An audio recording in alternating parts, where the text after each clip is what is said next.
आज हम आवर्तबीजी पादपों में जनन, रिप्रोडक्शन इन एंजियोस्पर्मिक प्लांट्स, इसका फर्स्ट पार्ट जो है वो शुरू करेंगे, जिसमें विशेष रूप से अलैंगिक जनन के बारे में पढ़ेंगे। सबसे पहले बात अपने इसके अंदर आता है आवर्तबीजी एंजियोस्पर्म्स क्या है। इन्हें उनके अंदर पढ़ा हुआ है आवर्तबीजी, ये पूर्ण विकसित पादप होते हैं जिनमें जड़, तना, पत्तियां, पुष्प लगते हैं, पुष्प पे फल बनते हैं, बीज बनते हैं, बीजों को बोने पर वापस नया पौधा बनता है। इस तरह के जो पौधे हैं वो आवर्तबीजी कहलाते हैं। जैसे नीम, पीपल चारों तरफ अपने दिखते हैं, ये आवर्तबीजी। इनके अंदर जनन यानी कि अपने जैसे ही जीव की उत्पत्ति करना, वो जनन कहलाता है। तो वैसे उत्पन्न कैसे करते हैं आवर्तबीजी पादप? क्या होता है कि ये इनका प्लांट जो है, पौधा, वो द्विगुणित बीजाणुद्भिद अवस्था को प्रदर्शित करता है। द्विगुणित बीजाणुद्भिद यानी स्पोरोफिटिक, अपनी ये डिप्लॉयड स्पोरोफिटिक, उसको इंगित करता है। यानी इसकी हर कोशिका द्विगुणित होती है। तो इसकी जो पौधा एग्जिस्ट कर रहा है वो इस रूप के अंदर होता है।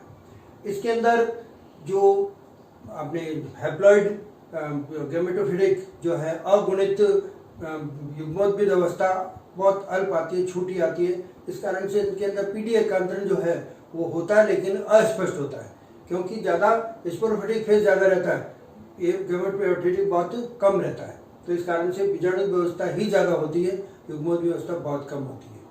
इन पौधों के अंदर दो प्रकार का जनन होता है मुख्य रूप से। पहला नंबर जो है वो अलैंगिक जनन।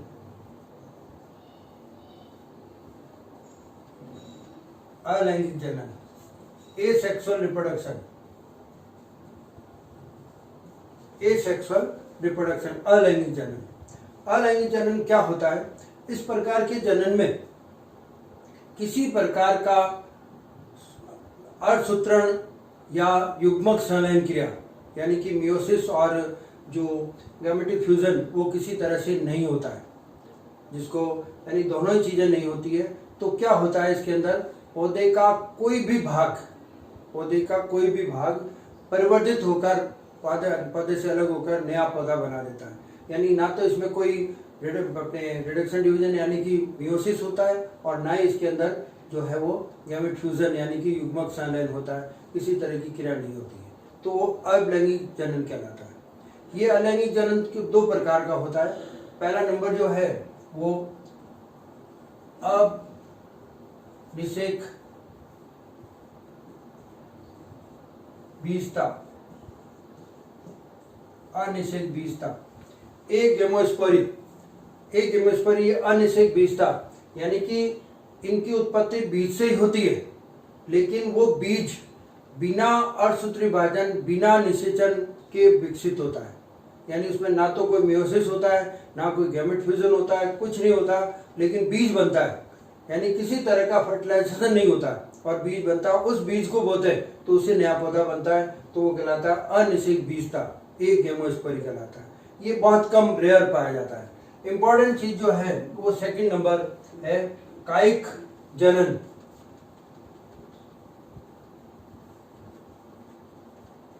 कायिक जनन या कायिक प्रवर्धन।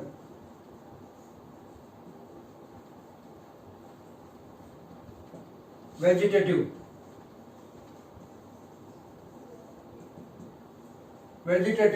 रिप्रोडक्शन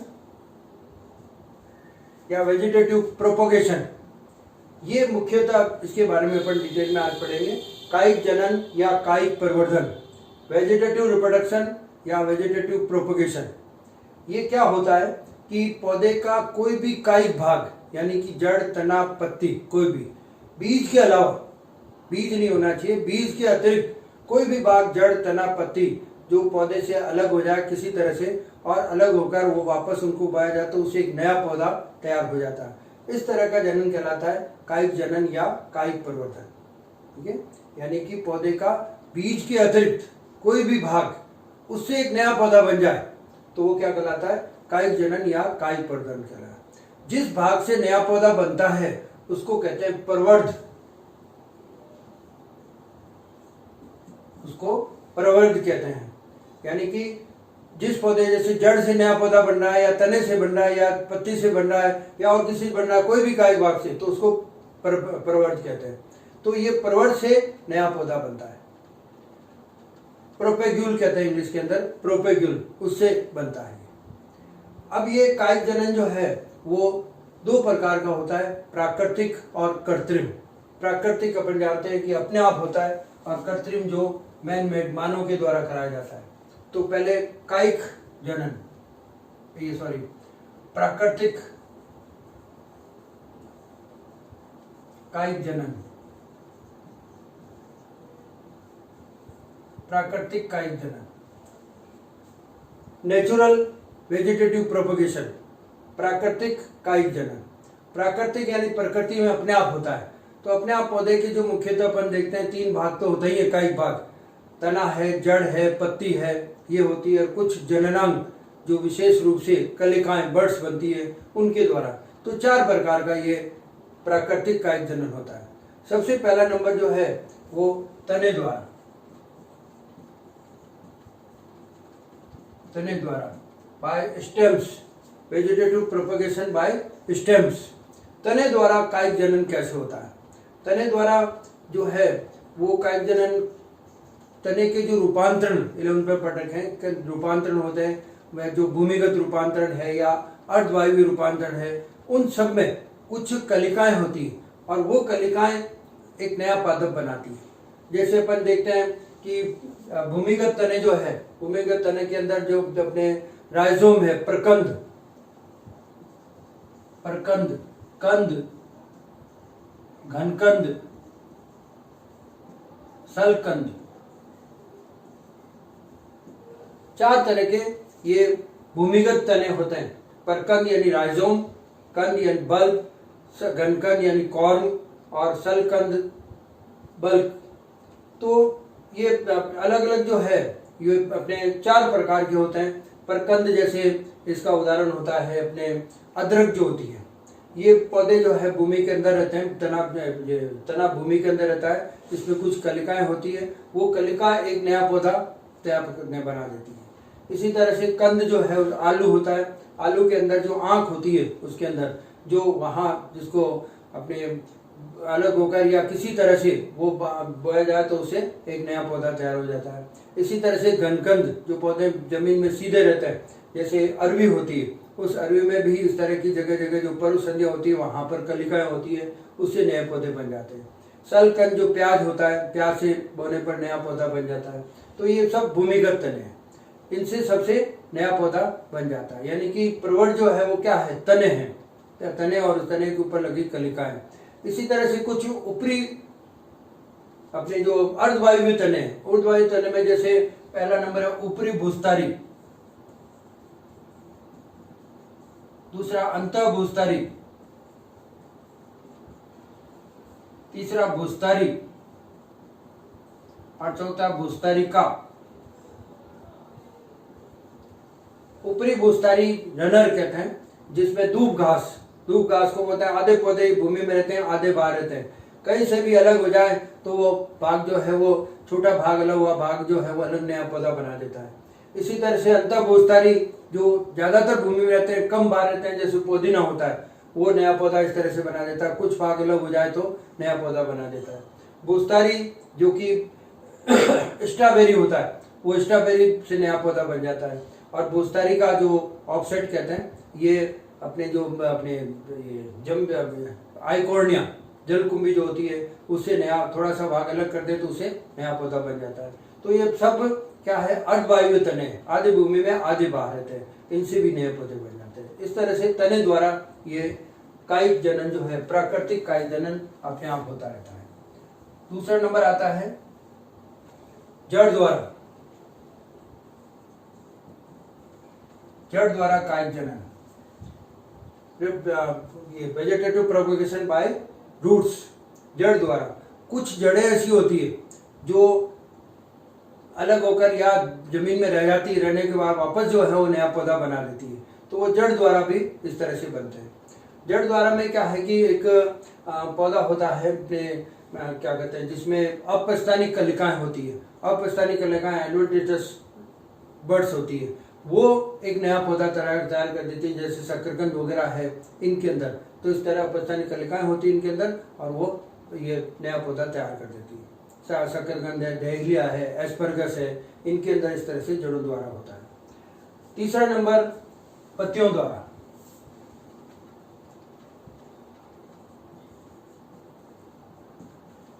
पत्तियों द्वारा कायिक परिवर्तन, vegetative propagation by leaves. Leaves के अंदर दो मुख्य उदाहरण इंपॉर्टेंट है। एक तो ब्रायोफिलम, पत्थर चट्टा कहते हैं जिसको, ब्रायोफिलम। ब्रायोफिलम की जो पत्तियां होती है वो इस तरह की पत्तियां होती है, उसके अंदर जो किनारे होते हैं, यहाँ किनारों पर अपस्थानिक कलिकाएं होती है। ये जब पत्ती जमीन से गिर जाती है, गिरने के ऊपर प्रत्येक इस कलिका से नया पौधा तैयार हो जाता है। तो कई सारे नए पौधे तैयार हो जाते हैं, इनको अलग उगाकर पूरा जो है नए संतति उत्पन्न कर देते हैं। तो ब्रायोफिलम इस तरह से इनके अंदर कलिकाएं होती है किनारों के ऊपर। इसी तरह से एक उदाहरण होता है बिगोनिया। बिगोनिया में पर्णवरंत और जो शिराएं होती है उनके ऊपर कलिकाएं होती है। वो कलिकाएं भी जमीन के ऊपर गिरने पर जब उनको मिट्टी वगैरह मिल जाती है, जल मिल जाता है, तो वो कलिकाएं नया पौधा तैयार कर देती है। तो इस तरह पत्तियों द्वारा भी प्राकृतिक कायिक जनन होता है। और चौथा नंबर होता है जननांगों के द्वारा। जननांगों के द्वारा जननांगों के द्वारा कायिक परिवर्तन, वेजिटेटिव प्रोपगेशन बाय अपने रिप्रोडक्टिव ऑर्गन्स, उनके द्वारा। यहां पर एक अपन देखते हैं पत्र परकलिका या परकलिकल कलिका, परकलिका भी कहते हैं, या पत्र बुलबिल्स।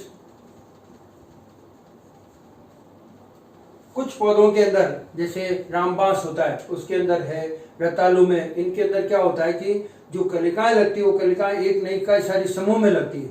उस समय को क्या कहते हैं, परकलिका या पत्र परकलिका, इंग्लिश में कहते हैं बुलबिल्स। ये जब मैच्योर हो जाती है तो जमीन नीचे गिर जाती है, नीचे गिरने पर एक नया पौधा तैयार कर देती है। तो वो एक तरह से जननांग है, परकलिका जननांग के रूप में होती है, तो वो उसे नया पौधा तैयार कर देती है। तो 4 विधियां प्राकृतिक कायिक जनन की विधियां हैं, ठीक है। तने द्वारा, जड़ द्वारा, पत्तियों द्वारा और जननांगों के द्वारा अलग अलग ये इस तरह से नए पौधे बनाती है। इसी तरह से नेक्स्ट आते हैं पर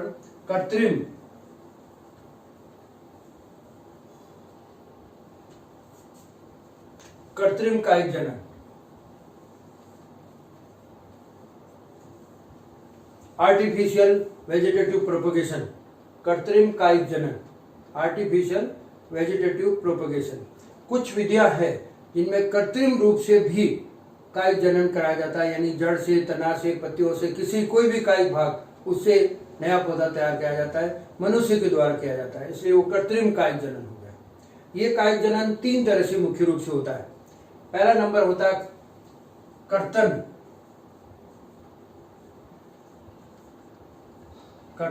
कटिंग। दूसरा नंबर होता है दाब लगाना,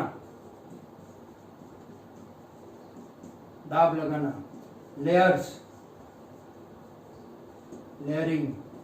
और तीसरे नंबर होती है ग्राफ्टिंग, रोपण।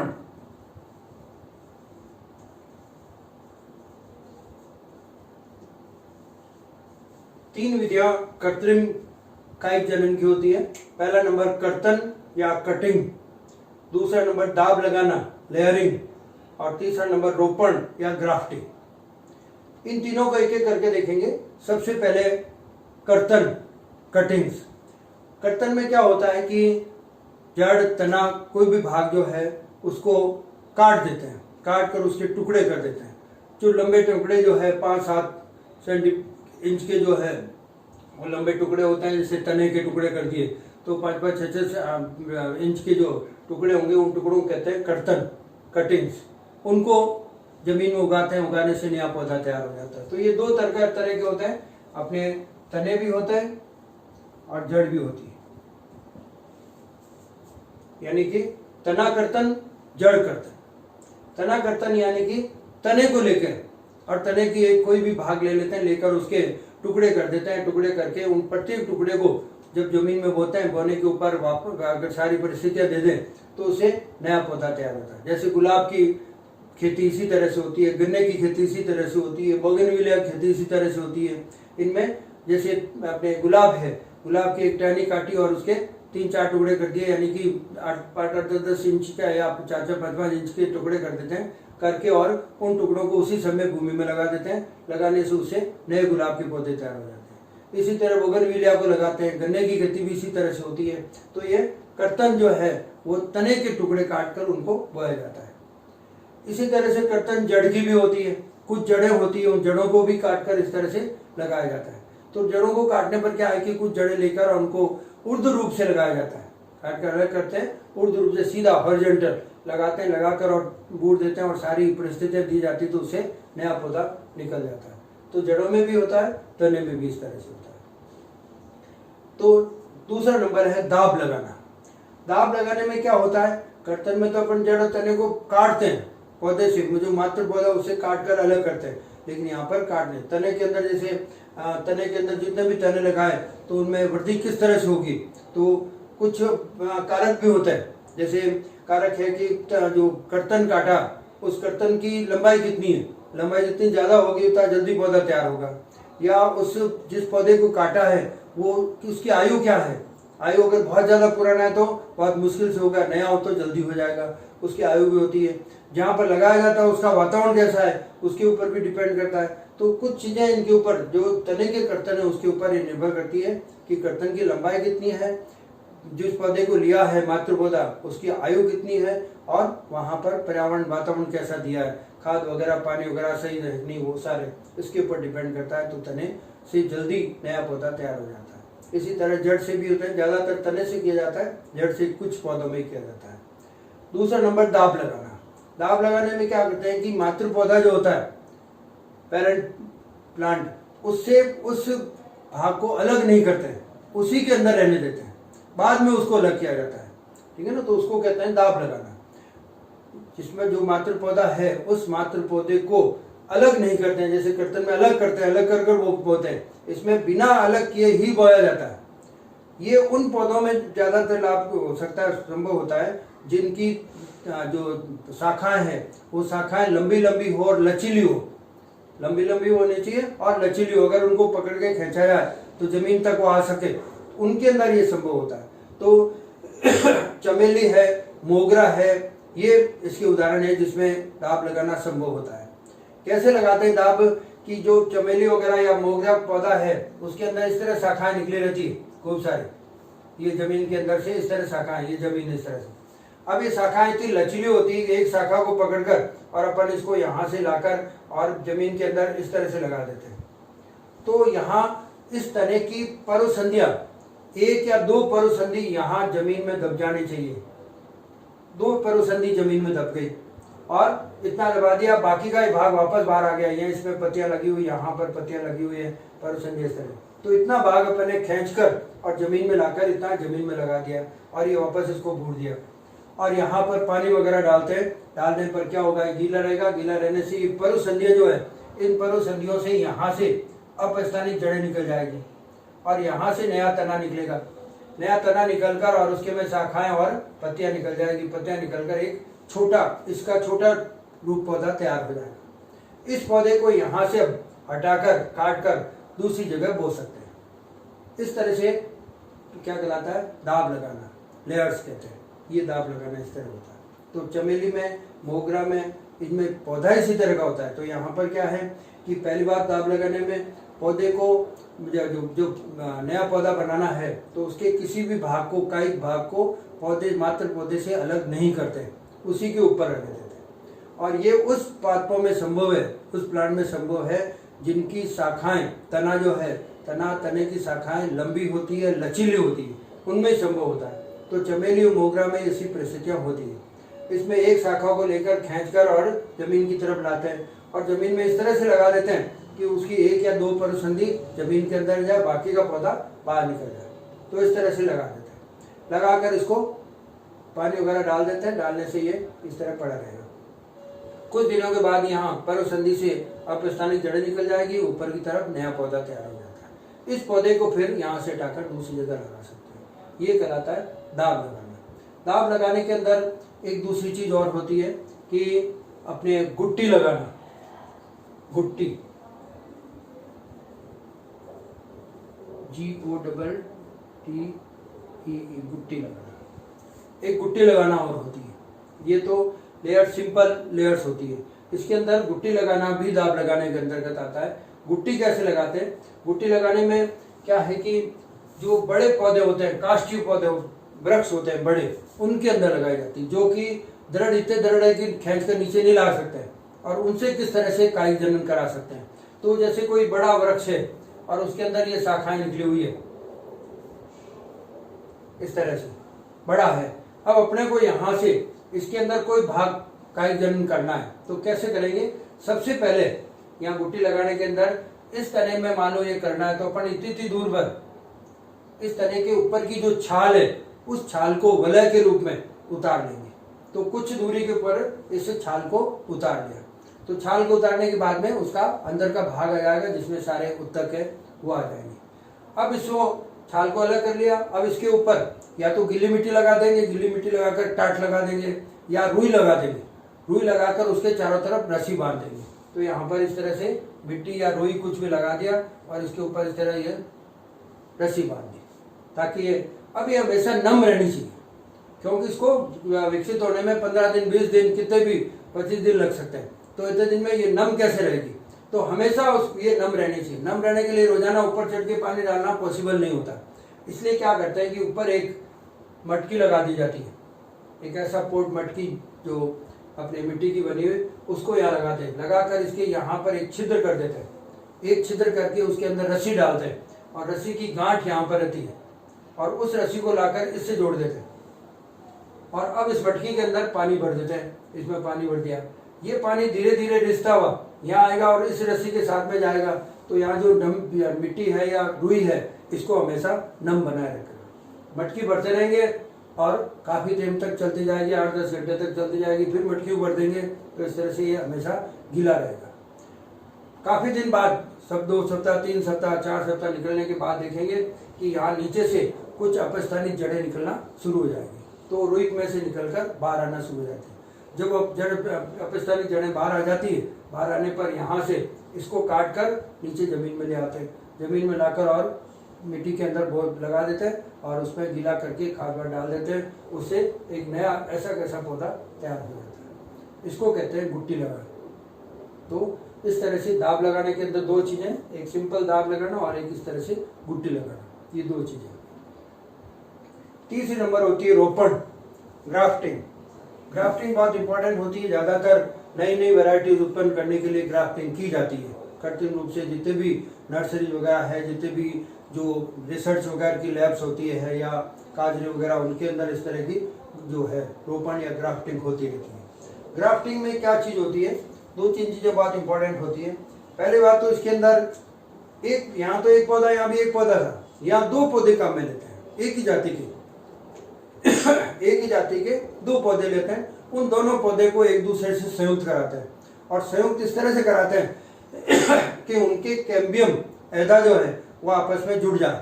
और वापस जुड़ने से क्या होता है कि उनके जो सामान्य उत्तक है, वैस्कुलर टिश्यूज, जाइलम फ्लैम, उनके बीच में जुड़ा हो जाता है, संयुक्त हो जाते हैं। उनके बीच में संबंध बनने से वो एक हो जाता है पौधा। ठीक है, तो 2 पौधे काम में ले जाते हैं यहाँ पर रोपण के अंदर। उन 2 पौधों को आपस में काट कर उनको संयुक्त किया जाता है। संयुक्त करने पर उनके जो अपने कैम्बियम है, ऐदा, वो ऐदाएं एक दूसरे से मिल जाती है। मिलने पर, एक दूसरे जुड़ने पर उनके सामान्य उत्तक भी मिल जाते हैं। मिलने से वो एक हो जाता है और उससे नया पौधा बनता है। ठीक है, पहली बात तो रोपण में ये कि 2 पौधे कैसे होंगे?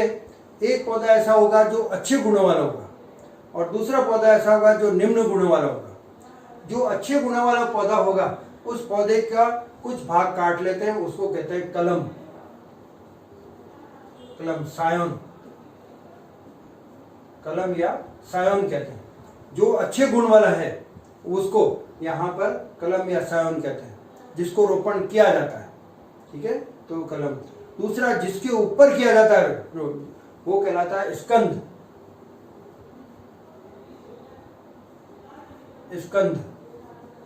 स्टॉक। तो कलम और स्कंद दो भाग हो गए, यानी कि दो पौधे अपन ने बताया, दो पौधे होना जरूरी होता है, दोनों को संयुक्त किया जाता है। तो एक पौधे का जो अच्छे गुण वाला है उसको तो जो कलम काट कर अलग कर लेंगे, उसको यानी भाग काट कर अलग कर लेंगे, उसको कहेंगे कलम या सावन कहते हैं। दूसरा जिसके ऊपर रोपण किया जाता है उसको स्कंद या स्टॉक कहते हैं।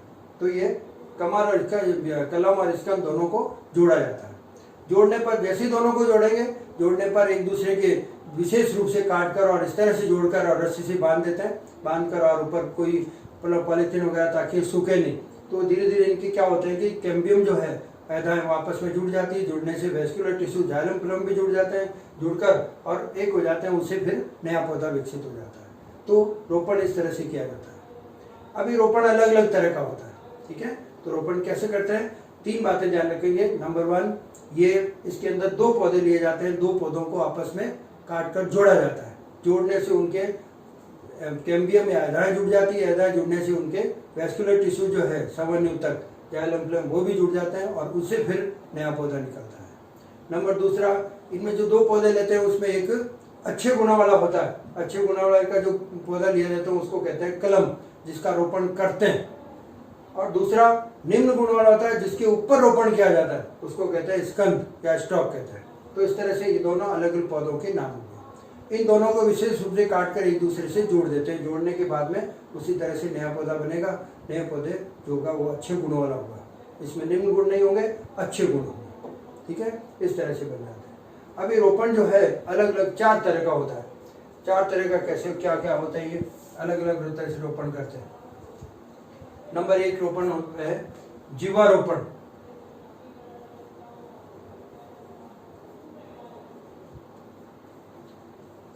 जीवारोपण, वेज रोपण या इसको विप और टंग, विप और टंग ग्राफ्टिंग कहते हैं जीवारोपण। इसमें क्या करते हैं जीवारोपण में कि एक जो पौधा है जो अपने स्कंद अभी बताया था, स्कंद के अंदर इस तरह से कट लगाते हैं, इसके अंदर ग्रुप या गर्त बनाते हैं कि जैसे तना है, इस तने के अंदर इस तरह से बना दिया, ये यहाँ से काट दिया, यहाँ से काट दिया और यहाँ से लिया है, इस तरह से काट दिया। ये स्कंद है, इसको यहाँ से काटा और यहाँ से काट दिया, इस तरह का कर दिया। जीवा की तरह एक दूसरे के अंदर फिक्स करते हैं। अब इसमें कलम जो लेंगे, दोनों पौधों की मोटाई समान होती है। इसके अंदर जीवारोपण में दोनों पौधों की मोटाई समान होती है। जो कलम की होगी वही स्कंद की होगी। पौधे एक ही जाति के अलग अलग होंगे लेकिन दोनों की मोटाई लगभग समान होगी। तो इस तरह स्कंद को इस तरह से काट देते हैं, तो कलम को भी इसके अनुरूप काटते हैं। कलम को भी इस तरह से काटेंगे कि यहाँ से ये कलम जो है यहाँ तो होगी लेकिन यहाँ पर कट होगा, इस तरह से होगी। तो यहाँ पर लाएंगे इसको, ये यहाँ आएगी, इसके अंदर बराबर फिट बैठ जाएगी। तो यहाँ बराबर फिट बैठ जाएगी तो यहाँ पर ये जो कलम है वो इस तरह से जुड़ जाएगी।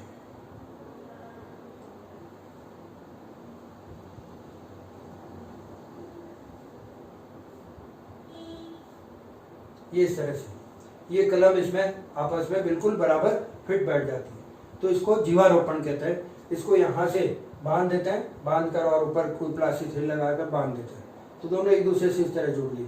तो ये कहलाएगी कलम। और इसको कुछ समय रहने देते हैं। वही बात, इनके अंदर जो है कैम्बियम एधाएं आपस में जुड़ जाती है, वेस्कुलर टिश्यू सामान्य तक भी जुड़ जाते हैं और उससे नया पौधा तैयार हो जाता है। तो ये जीवारोपण कहलाता है, ठीक है ना। ये जितने भी रोपण है वो कई सारे जो पौधे जिसमें अपने नींबू है, अपने सेब है, अपने जो अमरूद है, इनके अंदर सबके अंदर किया जाता है। खूब सारे रोपण करते हैं। गुलाब है नहीं, उनके अंदर किया जाता है। तो रोपण नई नई वैरायटीज से उत्पन्न करते हैं। तो ये जीवारोपण किसी में भी कर सकते हैं। दूसरा नंबर खच्चर।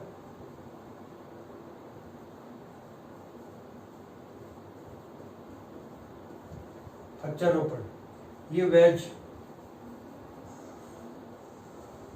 Veg grafting. इसके अंदर क्या करते हैं कि जो स्कंद है, उस स्कंद के अंदर, ये स्कंद है तना, इसके अंदर वी आकार का एक खांच बना देती है, वी आकार की, और जो कलम होता है वो इसी के अनुरूप इस तरह से तिरछा बन जाएगा, इससे नुकीला होगा। ये इसके अंदर आसानी से इसके अंदर बराबर बैठ जाएगा इस तरह का। उसको कहते हैं फच्चर, एक दूसरे के फच्चर लगाना, एक दूसरे के अंदर बराबर फिट बैठ जाना, ये इस तरह से फिट बैठ जाना। इसको इसी तरह से फिर बांध देते हैं, वही इसी तरह से एदाएं मिल जाती है और वेस्कुलर टिश्यू मिलकर और नया पौधा बना देते हैं। इसको कहते हैं फच्चर रोपण या वेज ग्राफ्टिंग कहते हैं। तीसरा नंबर किरीट या मुकुट। इसमें भी इन दोनों के अंदर कलम और स्कंद दोनों की मोटाई समान होती है, दोनों में केवल यह फर्क है कि यहाँ एक ही खांच बनाई जाती है, इसके अंदर एक से ज्यादा बनाते हैं। तीसरा नंबर किरीट या मुकुट, क्राउन, क्राउन क्राफ्टिंग। मुकुट बनाना यानी इसके अंदर क्या है कि जो कलम है वो छोटे आकार का होता है, लेकिन स्कंद जो है वो चौड़ाई ज्यादा मोटा होता है। स्कंद इस तरह का मोटा होता है, ये स्कंद है, इसके अंदर कई सारी खांच बनाते हैं, यहाँ भी बना दी, यहाँ भी बना दी, किस तरह कई सारी बना दी, चारों तरफ खूब सारी बना देते हैं। इस तरह से ये गोलाई के अंदर है तो यहाँ पर यहाँ खूब सारी 4 5 7 कितनी बना देते हैं। उसी के अनुरूप यहाँ पर जो कलम होती है कि अगर मान लो 5 खांच बनाइए तो 5 कलम लेंगे, 5 कलम लेकर प्रत्येक के अंदर वही उसी तरह से जैसे जीवार पर में फच्चर में करी उसी तरह से यहाँ पर अलग अलग लगा देते हैं। तो 5 यहाँ पर या 6 या 7 या कितनी भी ले सकते हैं, जैसे इसकी मोटाई है उसके अनुसार। और वो पतला होता है, जो कलम है वो पतला होगा, तो उसके अंदर यहाँ जगह जगह वो लग जाएंगे, लगकर सबको बांध देंगे और 4 लगाइए तो 4 नए पौधे तैयार हो जाएंगे, 5 लगाइए तो 5 नए पौधे तैयार हो जाएंगे। इस तरह से पौधे तैयार हो जाते हैं, तो उसको किरीट या मुकुट कहते हैं, मुकुट की तरह बन जाता है। इंग्लिश में कहते हैं क्राउन ग्राफ्टिंग करते हैं, इससे कई सारे पौधे। तो यहाँ पर इसमें और इसमें तो दोनों पौधे जो है उनकी मोटाई, तने की मोटाई बराबर होती है, लेकिन इसमें स्कंद की मोटाई ज़्यादा होती है, लेकिन जो कलम है वो पतले होते हैं। तो कई सारे कलम इसके ऊपर लगाए जा सकते हैं। और एक लास्ट नंबर जो है कलिका रोपण।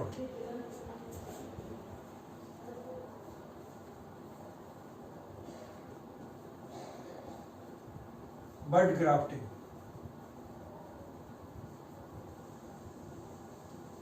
ये भी बहुत किया जाता है। बड ग्राफ्टिंग, कलिका रोपण। कलिका रोपण में वही चीज है कि स्कंद जो होता है वो तो इनके जैसे ही होता है, तनाई, लेकिन कलम के रूप में कलिका काम में लेते हैं, बर्ड्स काम में लेते हैं। कलिका एक भी हो सकती है, ज्यादा भी हो सकती है।